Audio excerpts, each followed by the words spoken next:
snapshots from the end of a 20-year war. The last U.S. soldier boarding a plane to leave Afghanistan. The final diplomats carrying the American flag.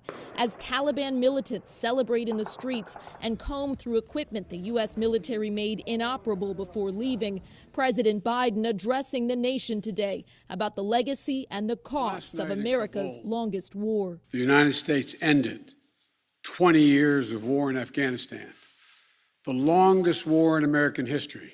The president faces fierce criticism for the deadly chaos of the final days in Afghanistan and for sticking with his timeline, despite leaving as many as 200 Americans behind and thousands of Afghans who worked alongside U.S. forces. I believe there should be accountability for what I see as probably the biggest failure in American government on a military stage in my lifetime. President Biden vowing to keep working to get everyone out, while insisting America is better off without a lasting presence in Afghanistan. We owe them and their families a debt of gratitude we can never repay, but we should never, ever, ever forget. The president honoring the 13 U.S. service members killed last week in a terror attack outside the Kabul airport.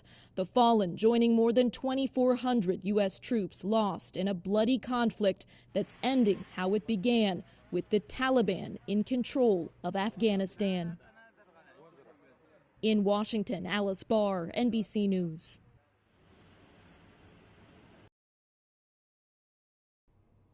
President Biden has been counting on having public opinion on his side over his decision to leave Afghanistan.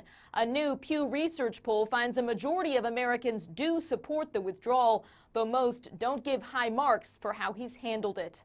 In Washington, Alice Barr, NBC News.